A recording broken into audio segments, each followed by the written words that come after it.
Welcome to the Retirement Made Easy podcast, a show created to be your go-to source for straightforward retirement advice. Best of all, it is presented in a language that you can understand. Here's your host, certified financial planner, Greg Gonzalez. Hey, welcome to the Retirement Made Easy podcast. I'm Greg Gonzalez. Thanks for joining me today. This is episode number 200. Been waiting a long time for this episode, and hopefully it will not disappoint. We're going to have some fantastic talking points and tips and discussion today. Things that I've learned from not only podcast listeners, but also clients in their pursuits and journeys towards retirement. And I'm going to share as much of that knowledge, that wisdom that I've acquired as I possibly can.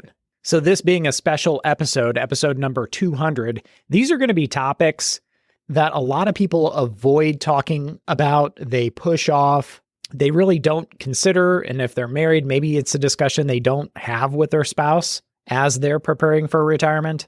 And for the past year, as these questions have come in from podcast listeners, as we've had these discussions with clients of our firm at Retire Strong Financial Advisors, I've kept a journal of these deep topics that I think are so impactful and powerful as you plan for your own retirement, that I want to bring them up on episode number 200. Some of them are like relocating after retirement. Are we saving in the right accounts for retirement? So pre-tax, Roth, or non-retirement accounts like brokerage accounts. Are we putting enough in each account? That's a topic that keeps coming up over and over again. Will you really be in a lower tax bracket once you retire or upon retirement like you were told your entire life? The right way to plan for big expenses and purchases in retirement. This is something that where a lot of people make mistakes, and it ends up costing them big time. So I've got a long list here of topics that I want to throw out. I want to have a discussion today and mention, hey, these keep coming up over and over again for the people that we help plan for retirement.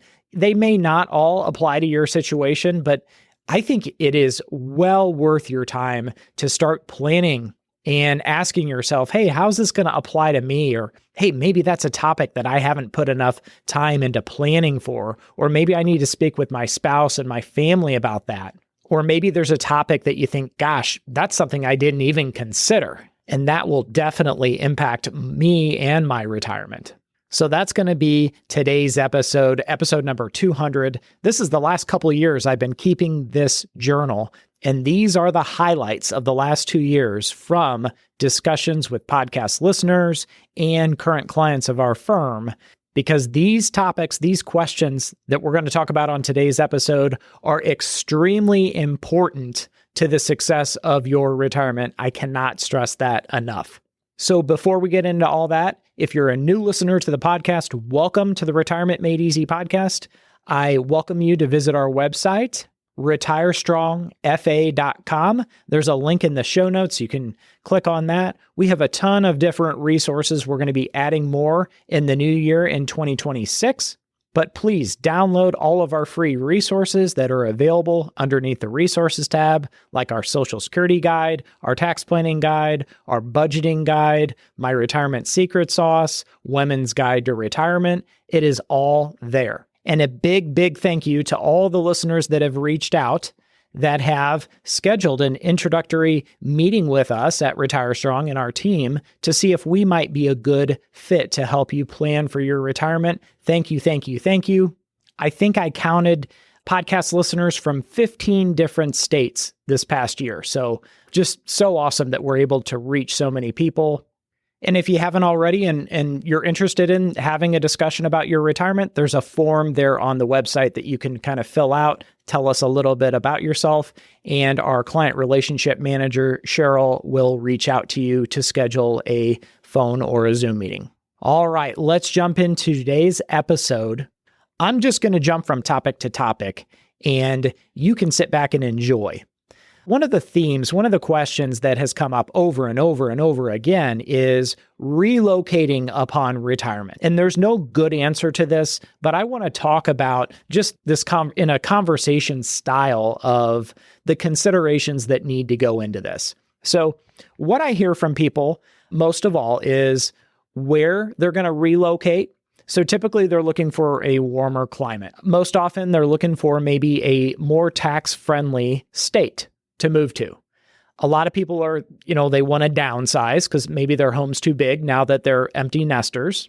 Many people want to move closer to family, whether that's their adult children, if they have grandkids, maybe it's a brother or sister or cousins or other family members, or maybe they're moving closer to friends. While other people are moving closer to their parents because their parents are at that stage where they need more care and more help going to doctor's appointments and things like that.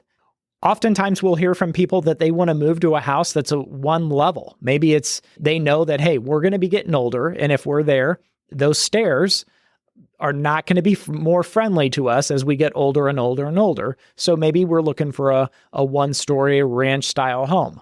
Anybody that has moved. So here's kind of the disadvantages and what people are concerned about. Of course, moving, that's never fun. Packing up your stuff, and whether you hire a moving company or you get help from family or whatever the case may be, moving is not really a joyous activity that you look forward to.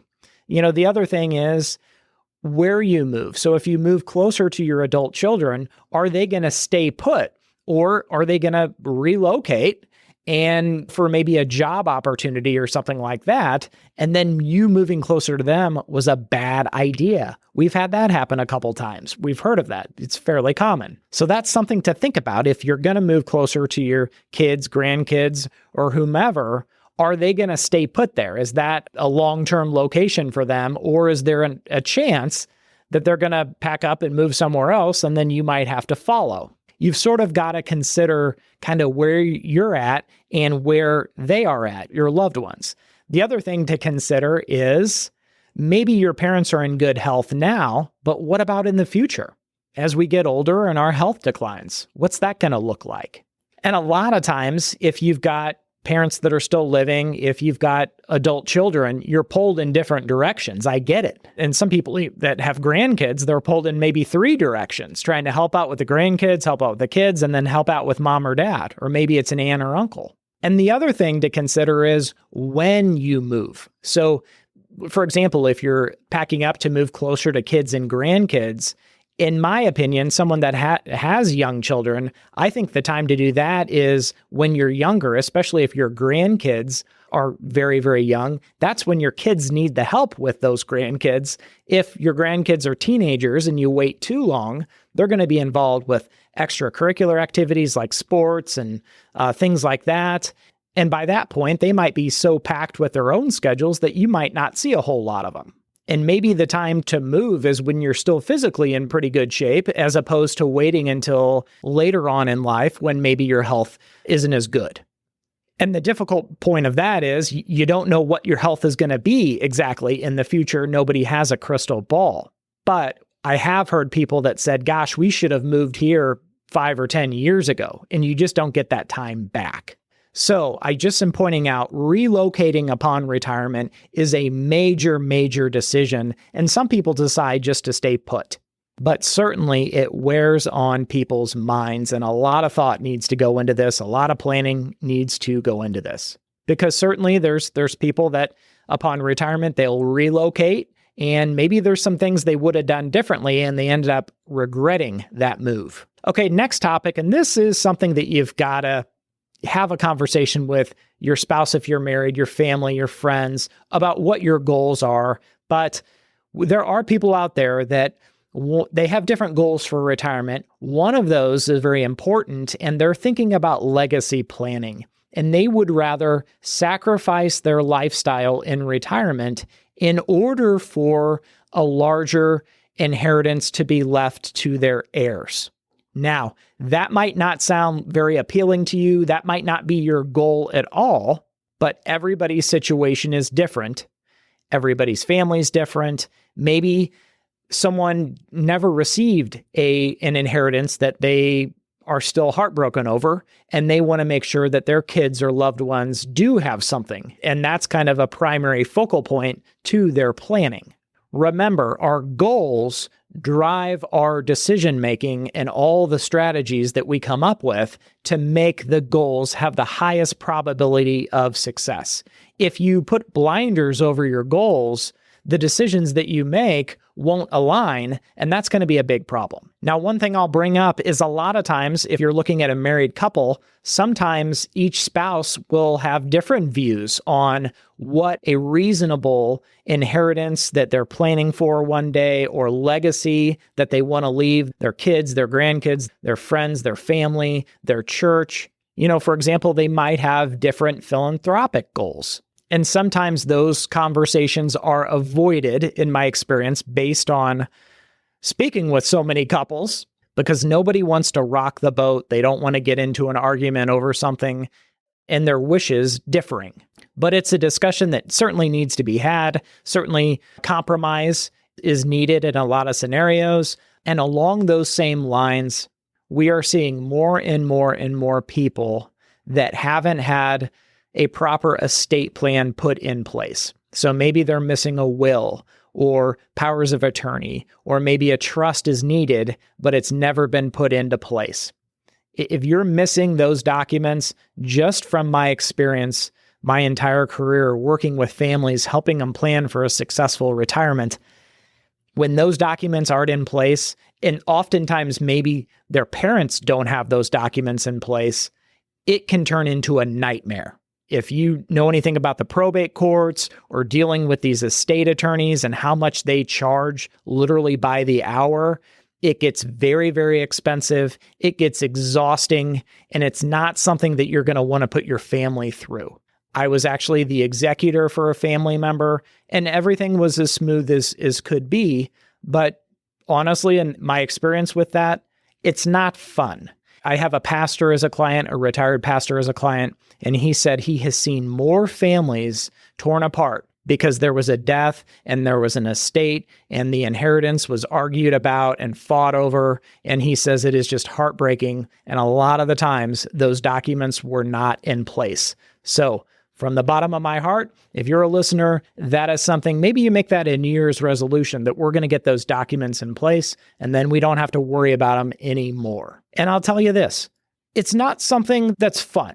That's not going to be a very fun experience, but it's kind of, once you're done and you've got it, the paperwork signed and notarized and all that stuff, it's in good order. It's something, okay, we're glad we did that. Wasn't a whole lot of fun, but it's done and over with. And now we can move on with life until, down the road, if those documents need to be amended or altered in any way, we certainly can do that, but at least we have the first draft of them. Next topic that's surprising to some people is 401k loans.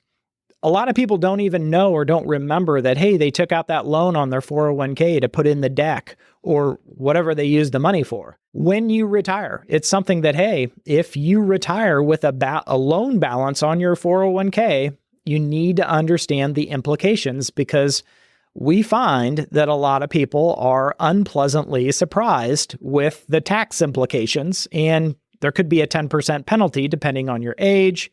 But typically, if you retire with a loan balance, there's a very, very short amount of time that you have to pay that back, typically 60 to 90 days.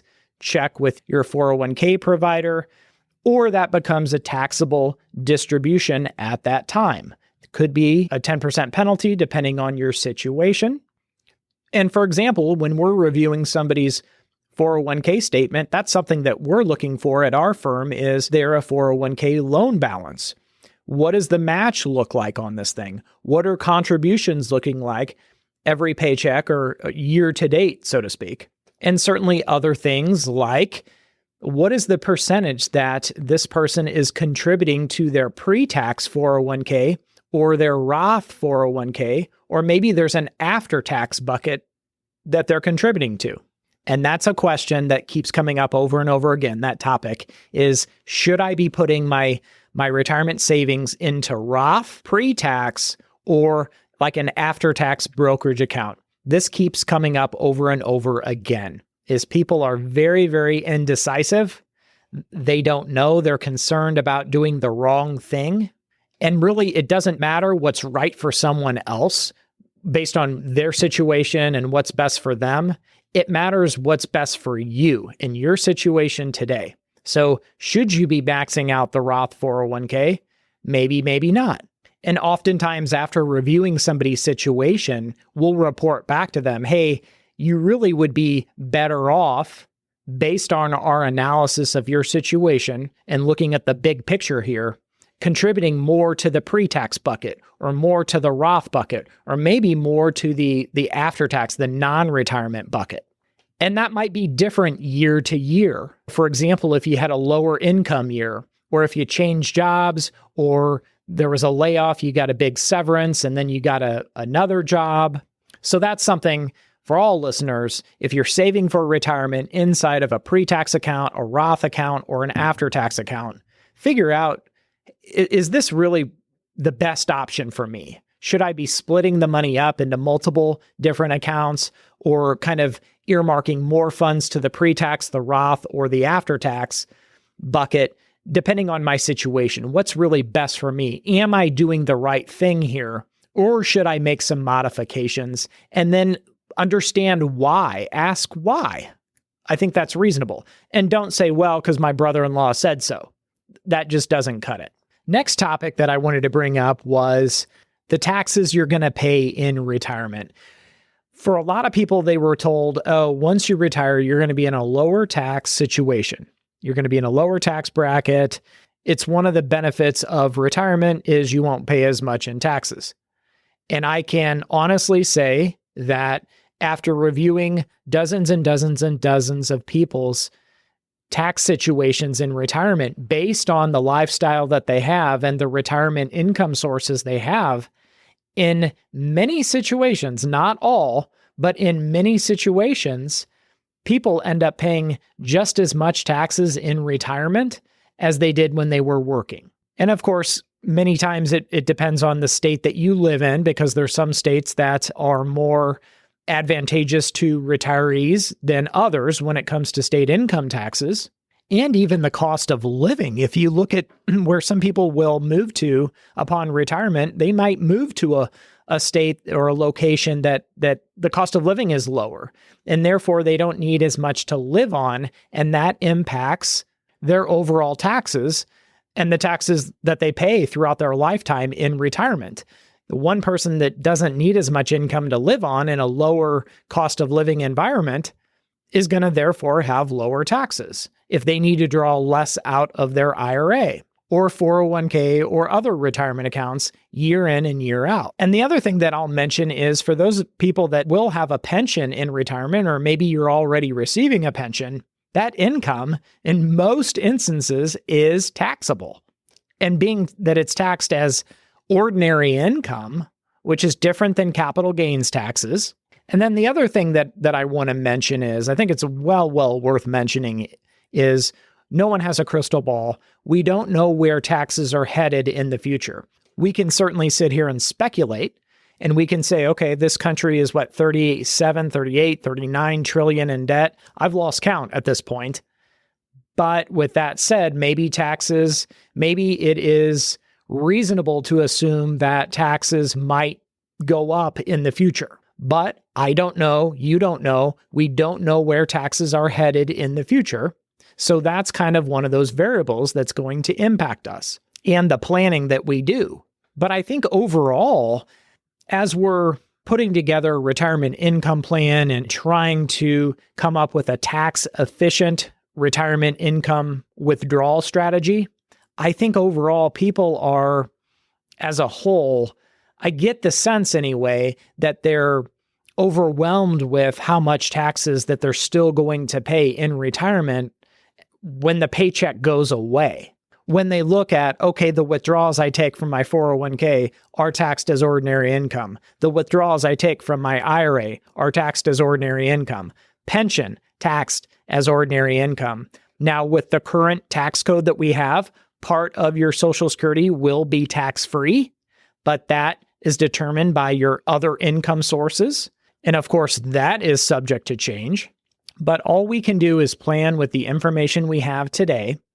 And what you can do, especially as you're nearing retirement, is to look ahead and put a plan together to show, okay, where your income's going to come from in retirement, And with that being said, what your taxes are going to look like. You can start to build a plan or a strategy, and the decisions you make today will impact the taxes that you pay in years ahead in retirement. And I'm going to switch gears one more time here, because I've heard this same comment from a lot of people, especially over the past year or so.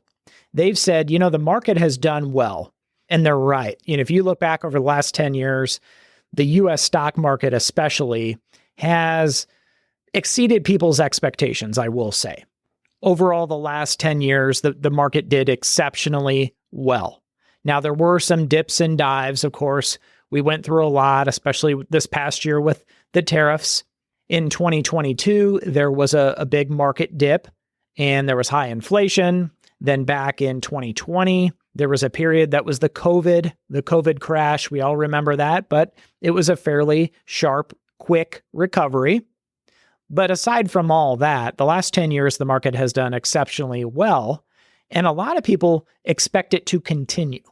So I've heard a lot of people say, gosh, if we keep getting this kind of growth from the market, and my 401k especially continues to grow like it has the last 10 years, I'm going to be just fine in retirement. Things are going to look really, really good. So my question there is, I think we almost have this expectation that the market is going to continue at the same pace it has. And I would just caution you and suggest that you ask yourself, what if you're wrong? What if you're wrong and we don't end up with the returns that we've experienced the last 10 years during the next 10 years? What if it's different? What if we just have mediocre or unimpressive results from the stock market, the bond market, and our investments in our retirement accounts like IRAs, 401ks, Roth IRAs? What if they don't do as well? What will that mean for your retirement and your overall strategy? And I'll give you a good, everyday example of this, an analogy, so to speak. I live in St. Louis, Missouri, and our baseball team is the St. Louis Cardinals. And for years and years and years, the St. Louis Cardinals would make the playoffs. In fact, in 2011, they won the World Series, and then the next 4 years consistently made the playoffs every single year. But the last 3 years, the St. Louis Cardinals have not done so well. They have missed the playoffs every single year. And Cardinal fans are almost giving up because there was an expectation that the Cardinals make the playoffs. They're a playoff team. They made it to the World Series 4 out of 10 years, and they're one of their best stretches there in the 2000s. But certainly Cardinal fans, they got spoiled over those good years. And then it changed, their mentality. A lot of people got on the bandwagon, and that was this expectation of, hey, we're a winning team. We're going to be playing in the playoffs every year. And this is a team that wins championships.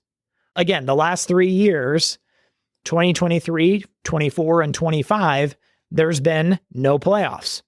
So that is my word of caution here with the stock market overall doing so well, especially domestically, the last 10 years. I think we need to maybe adjust our expectations or consider the possibility that the next 10 years are not as good, because we all know there's those years or periods when the market really, really underperforms and lets a lot of people down. And those days could be ahead. I hope not, but they could be ahead. And you have to ask yourself, how would that impact my retirement and how I'm investing my life savings here? Okay, switching topics one more time. This one keeps coming up over and over again as far as how much money that you keep in CDs, money markets, checking, savings, or maybe it's just cash in your safe in your home or a safety deposit box. So obviously, if you keep money in a safe or a safety deposit box, it's not earning you interest. And by money, I mean cash. But a lot of people like to have cash on hand in case they have a big item that they want to purchase. Nowadays, you can always go to an ATM if you've got a bank or a credit union close to you, and you can withdraw the cash that you might need. And I think here, when it comes to having cash, either on hand or like a safe at home or a safety deposit box, You can have too much money that's not earning interest. And if it's not working for you and inflation, the cost of living is going up, the warm and fuzzy feeling that you have, or the confidence that having that pile of cash gives you, maybe you could argue that it's not best utilized that way because it's not earning you any interest. For example, if you had $5,000 in cash in your safe versus you had $500,000 of cash in a safe, you could argue that, hey, if that was, split up into high interest money markets or CDs, you're really missing out on that interest, which let's just say it's 4% on 500,000. That's 20 grand of interest that there's an opportunity cost you're missing out on. Now, I know a lot of people don't see it like that, but I think we need to begin to. So overall, if you're one of those people that keeps a lot of cash on hand in a safe, safety deposit box, or somewhere else, maybe in your home, think, what is the amount of money that's reasonable that that the interest that it could be earning is not harming my overall picture. Funny story on this. When I was in college, I worked at a restaurant, and there was a guy there that worked with me, and I didn't know him that well, but he was pretty distraught. And I asked him what was going on. He said, "Gosh, I'm such an idiot, and my dad's going to kill me." And I said, "Well, what's going on here?" And he said, "Well, we had that power outage for a couple days because of the storms, and I was house sitting for my parents, and their freezer went out, and they had all that meat that was going bad, and it was spoiled in the freezer. And I thought I was doing a good thing, just throwing all that meat in the trash can. And I called him up the next day and said, 'Hey, Dad, by the way, the power went out, and I went over to the house, and I got rid of all the meat so you didn't have a mess when you got back.'" And his dad started screaming, and he was all panicked.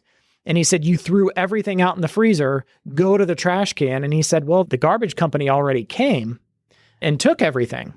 And the dad was just, almost crying on the other end of the phone, because what the dad had done was he kept his cash in the freezer and wrapped it in freezer paper and duct tape.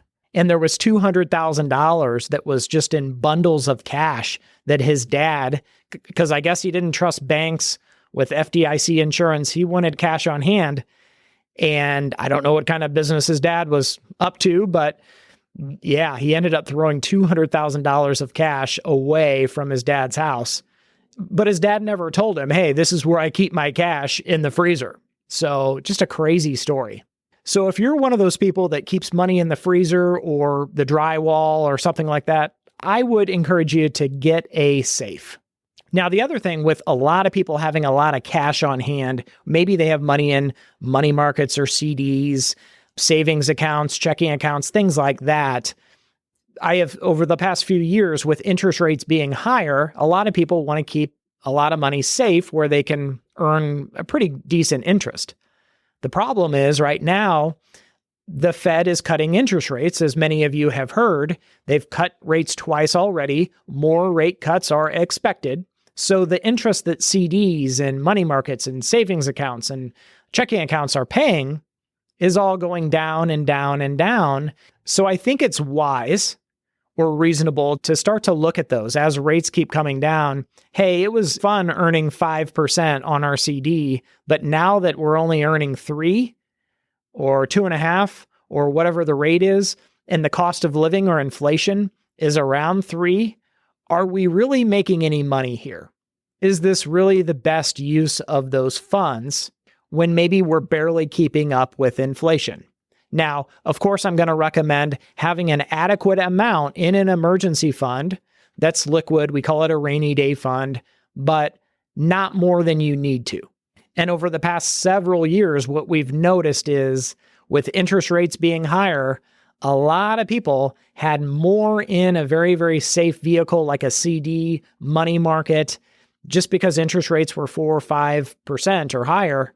And those days are over. Rates have come down and will continue to come down. And I think we need to take a closer look at our strategy here. Okay, and I'm going to switch gears one more time. And this is the last topic of the day, but this is an opinion I've developed based on experiences talking with pre-retirees and retirees.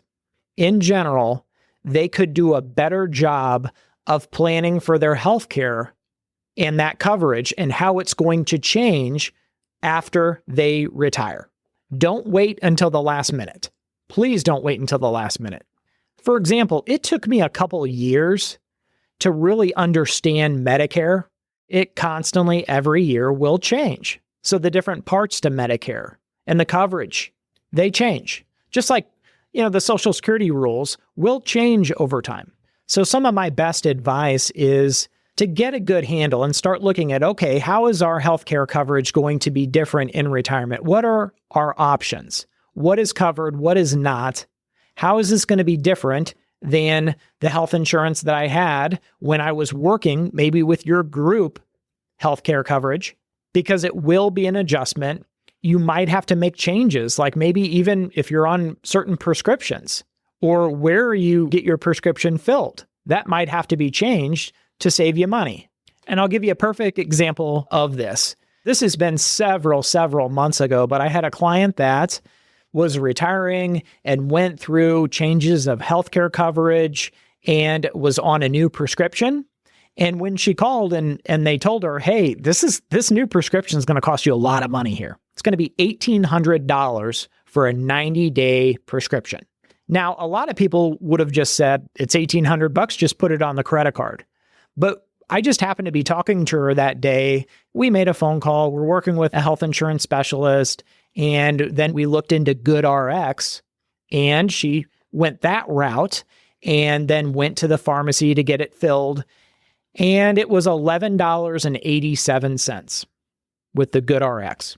So the difference there, again, $1,800 versus $11 or $12 if we round up, drastic difference. But it's just because we started to do the homework and say, hey, we're going to look at different options here. And instead of just saying the cost, it is what it is, I guess we'll just pay it. And many people, in my opinion, wouldn't have questioned the $1,800. They wouldn't have been happy with it, but they likely would have just put it on a credit card. But by talking to a few people, doing a little homework on her own, she was able to come up with a better route that saved her a lot of money. But again, this is a new unventured waters here. In retirement, healthcare is different. It's going to be much different than she was used to when she was working. So I hope this discussion today has started to get the wheels spinning in your mind of things that you might be overlooking, or maybe changes that you can make to your overall retirement strategy. If you're ready to get serious with retirement planning with a team of specialists at Retire Strong, which is my company, you can visit our website, retirestrongfa.com. I'll see you next time, and remember, always dream big. Content in this material is for general information only and not intended to provide specific advice or recommendations for any individual. The content in this material does not necessarily reflect the views of LPL Financial. This is a hypothetical example and is not representative of any specific situation. Your results will vary. The hypothetical rates of return used do not reflect the deduction of fees and charges inherent to investing. The opinions voiced in this material are for general information only and are not intended to provide specific advice or recommendations for any individual. To determine which investments might be appropriate for you, please consult your attorney, tax advisor, or financial planner prior to investing. This is a hypothetical example and is not representative of any specific investment. Your results may vary. All performance referenced is historical and is no guarantee of future results. All indices mentioned are unmanaged and may not be invested into directly.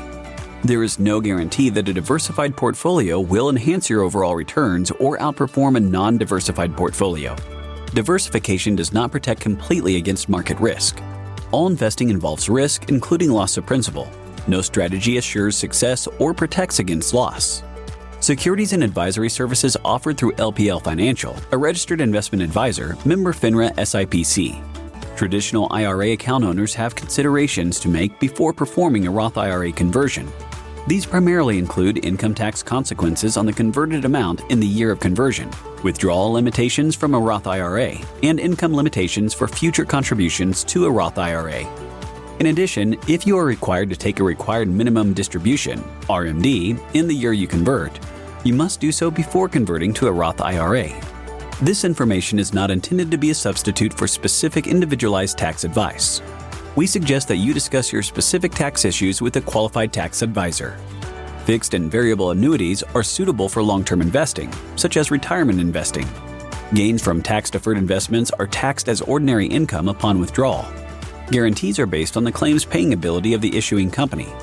Withdrawals made prior to age 59 and a half are subject to a 10% IRS penalty tax, and surrender charges may apply. Variable annuities are subject to market risk and may lose value.